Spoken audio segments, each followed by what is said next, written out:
Entendes o que estás lendo? O podcast que te leva através das páginas da Bíblia. Livro por livro.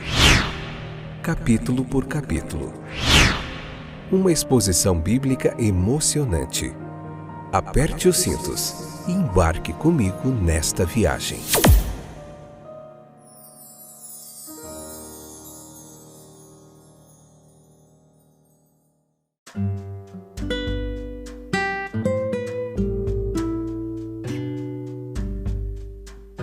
Olá, meus queridos companheiros de viagem através das páginas da Bíblia. Eu sou o Fábio e esse é mais um episódio do podcast Entendes o que estás lendo. Satisfação tê-los de volta. Como estão vocês que sempre nos acompanham aí de diversas partes do Brasil e do mundo, aprendendo mais a palavra de Deus? Hoje, capítulo 21, né? Capítulo 21 do livro de Números, episódio 547, sétima temporada. A gente está vendo detalhe por detalhes deste capítulo. Hoje vai ser só um episódio, né? No capítulo 21. Depois a gente já vai para o 22. Vamos lá? Prontos? Leia o capítulo, vem para cá, convida mais gente e vamos ler, aprender. No finalzinho a gente faz uma oraçãozinha, faz algumas perguntas retóricas para você refletir e finaliza. Havia desânimos no caminho do povo ali, capítulo 21. Altos e baixos da jornada dos israelitas. Reflete para a gente os desafios enfrentados pelos peregrinos cristãos. Estes podem surgir da direção do caminho. Às vezes parece que nos afastamos de Deus, mas mesmo em retirada, se estivermos no caminho de Deus, eventualmente nós chegaremos ao destino certo. A distância do caminho, embora possa parecer mais curta, evitar obstáculos, tomar atalhos, nem sempre isso é abençoado por Deus. Exemplos disso são Davi, 1 Samuel 27 primeiro, e Jeroboão, a história dele em 1 Reis 12, 26. A dificuldade do caminho. Algumas partes da jornada são pacíficas, enquanto outras são marcadas por grandes desafios. Foi assim com o povo de Israel e é assim com a gente. Jeremias, por exemplo, enfrentou várias dificuldades. Jeremias capítulo 12, Jeremias capítulo 15.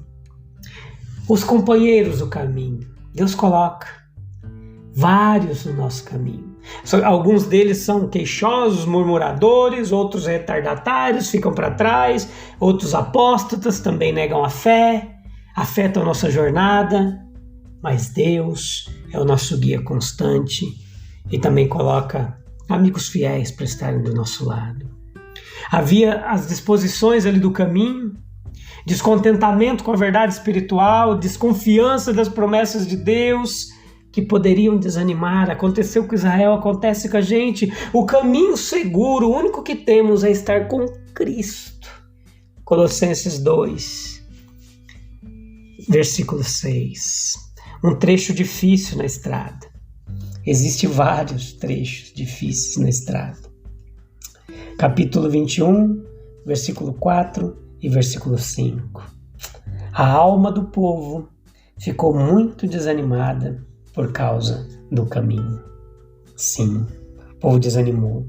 A razão real do desencorajamento deles, o desânimo deles surgiu de uma parte difícil da estrada. Era uma parte difícil e desolada. O cristão também pode e enfrenta momentos desafiadores. Após um incentivo especial de Deus em Cádiz, a dificuldade pareceu pior. A estrada tortuosa causou aborrecimento, apesar de uma aparência mais agradável. Essa razão aqui real, ela não foi suficiente. Focar apenas nas dificuldades externas desonra a Deus. A omissão de considerar motivos de desencorajamento contribui para o desânimo. O desânimo pelo caminho, ele obscureceu questões mais importantes da jornada, do coração daquele povo. Capítulo 21, versículos 6 e 9. nos mostra a serpente de bronze como um tipo de Cristo. E essa narrativa, além de registrar fatos, ela fornece lições preciosas sobre pecado, sobre salvação. Entenda comigo. A origem do mal é o pecado. O pecado originado pela desobediência nos primórdios é a raiz do mal. O afastamento da vontade divina desencadeou uma cadeia de eventos que introduziu o mal no mundo. Reconhecer a conexão entre a origem do mal e o pecado inicial é essencial, meus queridos, para a gente entender a condição humana. As serpentes ardentes aqui que vieram, elas representam os ministros da velha serpente.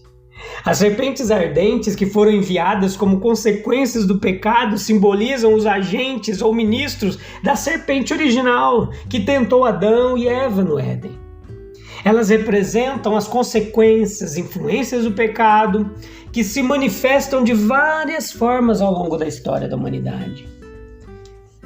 O inimigo das nossas almas, ele não tem nenhum poder, nenhuma força, se a vontade permissiva de Deus não atua. A narrativa ela destaca que as serpentes ardentes elas foram enviadas pelo Senhor em resposta à falta de confiança do povo. Isso sugere que ele, o inimigo das nossas almas, representado pela serpente lá no Éden, não tem poder sem a permissão divina. Deus detém o controle final sobre todas as forças espirituais. O remédio designado é essencial para vencer. A serpente de bronze, elevada por uma ordem divina, ela serve como um remédio específico para a cura da picada das serpentes ardentes. Isso destaca e nos ensina que a solução para vencer o pecado não é genérica, mas é divinamente designada. A obediência à orientação divina ela é crucial para a vitória sobre o pecado. Sim, veja que havia semelhanças entre o destruidor e o libertador. A escolha de usar uma serpente associada à queda no Éden como um meio de salvação, ela é significativa. Tanto o destruidor, as serpentes ardentes, quanto o libertador, a serpente de bronze, têm uma semelhança marcante, indicando que Deus pode transformar instrumentos de destruição em meios de redenção. A libertação ela ocorre por ações, assim como aconteceu com a pessoa de Cristo. A narrativa ela destaca que a cura das serpentes ardentes ela ocorre quando as pessoas olham para a serpente de bronze que foi elevada por Moisés. Isso destaca a importância da ação na libertação do pecado. A elevação de Cristo na cruz é paralela e simbólica e representativa disso, indicando que a salvação ela é alcançada por meio de ações específicas. A declaração do plano divino segue a nomeação. O plano divino de oferecer salvação por meio da serpente de bronze segue a nomeação divina. Deus não age impulsivamente. Deus há um propósito, há um plano pré-definido. Ressalta a soberania, a sabedoria divina na execução de sua vontade. É preciso uma apropriação pessoal da oferta de Deus que nos foi dada, de forma graciosa, de graça, mas precisamos tomar posse dela. Apesar da oferta divina de cura, a libertação só ocorre quando as pessoas individualmente olham para a serpente de bronze. Percebeu o detalhe? Isso destaca uma necessidade de uma apropriação pessoal da oferta de Deus. A salvação requer uma resposta pessoal e consciente a ela. Nenhuma conexão óbvia entre os meios e o resultado. Olha só, a escolha de olhar para a serpente de bronze como um meio de cura pode parecer incomum à primeira vista. No entanto, a narrativa ela enfatiza que muitas vezes os meios pelos quais Deus escolhe agir podem não estar diretamente conectados ao resultado final. Isso destaca a natureza soberana e surpreendente de Deus. Outra coisa que aprendemos, a fé salvadora que ocorre aqui, ela requer um arrependimento.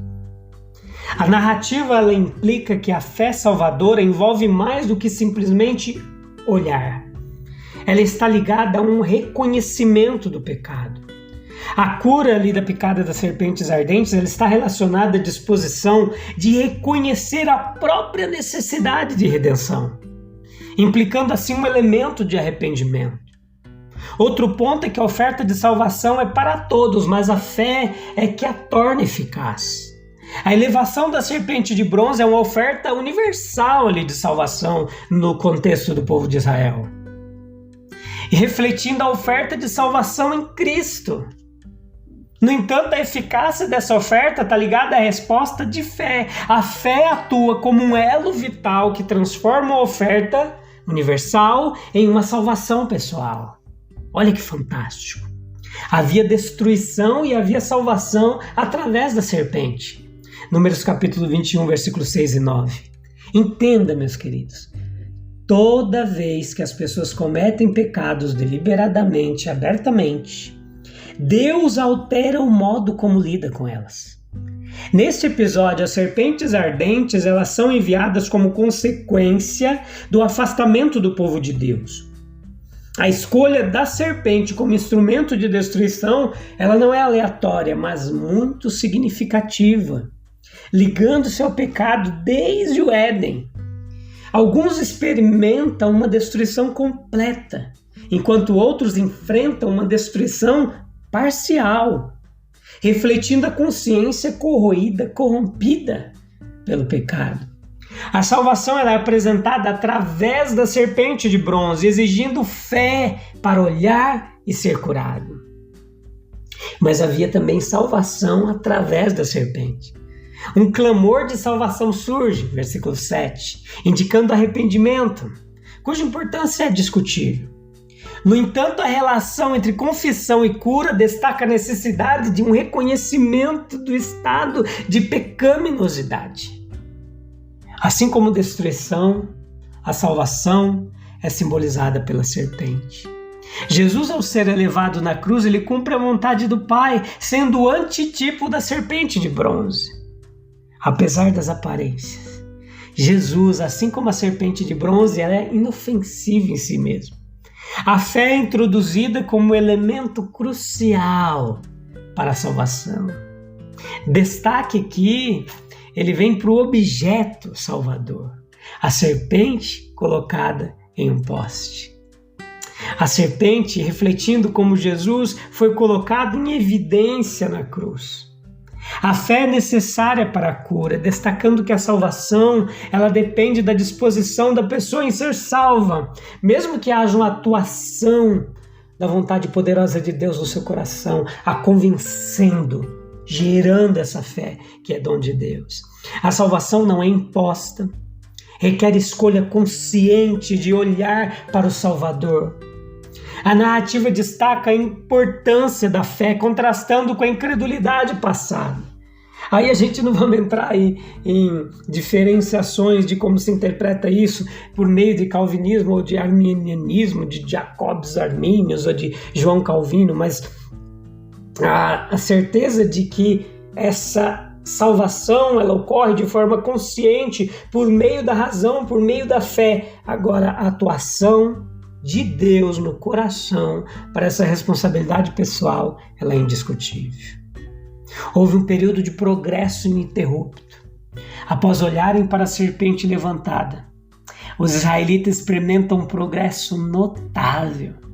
Eles avançam sem obstáculos significativos até Pisga.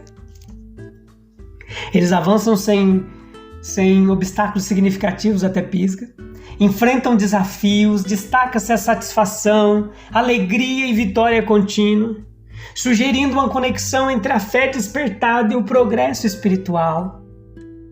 E o texto ele transmite uma mensagem de triunfo que é decorrente de fé, arrependimento e obediência e salvação. Você encontra paralelo, meus queridos, dessas situações da sua própria jornada? Pense, reflita. Como nós podemos manter a fé diante dos desânimos contemporâneos? Você tem olhado para Jesus para te livrar de todo mal? Vamos orar juntos para encerrar? Senhor, guia-nos com tua luz nas encruzilhadas desafiadoras da vida. Fortalece nossa fé nas dificuldades, ajuda-nos a encontrar consolo na tua presença constante. Que mesmo diante dos desânimos do caminho, possamos confiar em ti, buscando em Cristo, nosso Salvador, a força necessária para superar as adversidades.